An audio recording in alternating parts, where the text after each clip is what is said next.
नमस्कार मित्रांनो, सावळ्याची जणू सावली 11 मे भागामध्ये गाण्याला सुरुवात होते. सगळेच आनंदात असतात. अलका म्हणते, जगन्नाथ एवढा अपमान होऊन तुम्ही शांत कसे? जगन्नाथ म्हणतो, अलका जरा शांत हो, तू पण ना खूप हायपर होतेस. ती म्हणते, जगन्नाथ तुम्ही इथे बसू कसे शकता? तुम्हाला त्या ताराने फायनल जिंकलेलं बघायचं आहे का? जगन्नाथ म्हणतो, जिंकेल तेव्हा बघेल ना. ती म्हणते, म्हणजे? तो म्हणतो, अगं मी सावलीला एक लिक्विड दिलं आहे, त्याने तिचा घसा खराब होणार आणि घसा खराब झाल्यानंतर ती गाणार कशी? अलका म्हणते, अहो हे काय केलं? कायमचा तिचा आवाज गेला तर? तो म्हणतो, अलका तू पण ना काही विचार करतेस. अगं मी माझ्या मुलीच्या बाबतीत असं कधी करू शकतो का? थोड्या वेळासाठी गाता येणार नाही, नंतर गाईल ती व्यवस्थित. एकजण पाणी घेऊन जातो. सावली दार उघडते. तो म्हणतो, मॅडम पाणी.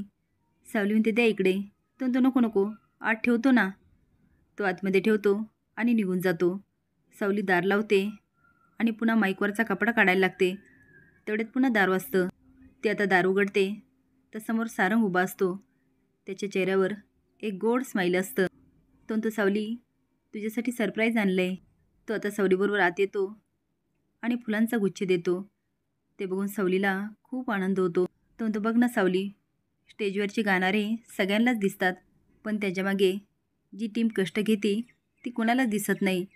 जसं काय तू पण तारासाठी किती कष्ट घेते, म्हणून हे तुझ्यासाठी. सावलीच्या डोळ्यात पाणी येतं. ती थँक्यू सारंग सर. तो म्हणतो, ठीक आहे, तू तुझं काम कर, मी आहे बाहेर. तो जायला लागतो, पण त्याचा घसा मात्र खरखर करतो.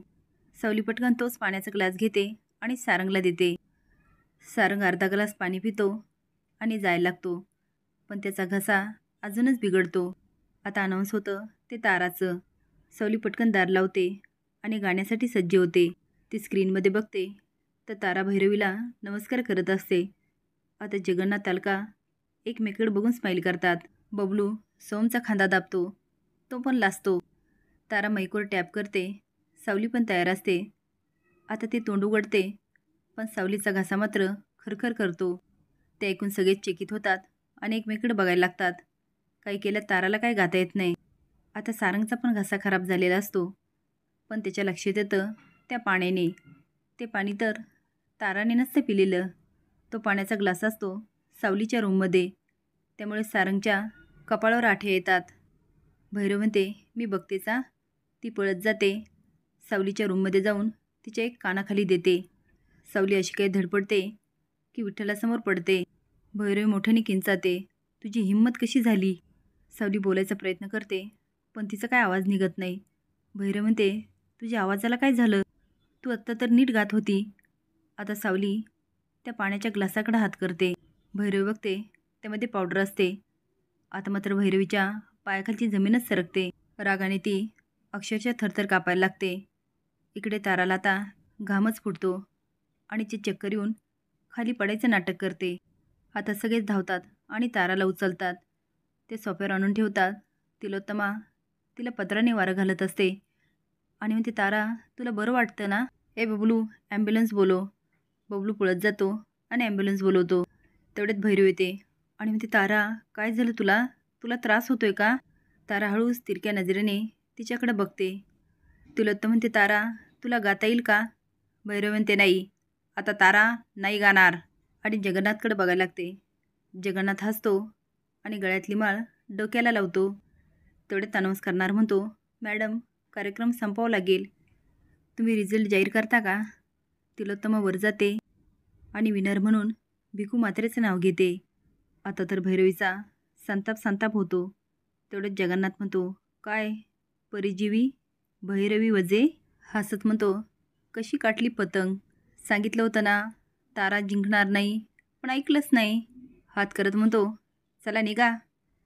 भैरवी आणि तारा गुपचूप निघून जातात. भैरवी घरी येते. तिचा खूप संताप होत असतो. तिला रडावं की काय करावं हेच कळत नाही. तिला आठवतं जगन्नाथचं बोलणं आणि वर ताराचं. मॉम तुला वाटतं का हा जगन्नाथ आपल्याला सहजासहजी जिंकून देईल?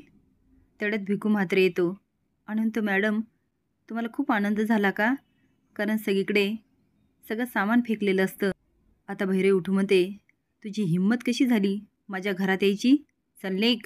तेवढ्यात एकजण येतो आणि वर हात करून नमस्कार करत म्हणतो, ओ मॅडम, तुम्ही असं बाहेर नाही काढू शकत. अहो, तो आजचा विनर आहे.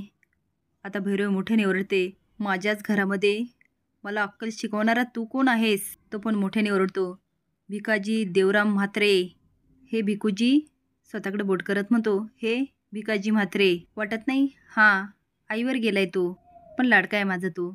मॅडम, तुम्हाला शिकवणारे आम्ही कोण? अहो, एवढे मोठे गायक तुम्ही, पोराला आशीर्वाद घ्यायला आणलं इकडं. काय ना, भैरव विजेचा आशीर्वाद मिळाला तर पोराला पण बरं वाटल. असं कसा? थोडासा आशीर्वाद म्हणजे त्याला पण जिंकल्यासारखं वाटेल ना.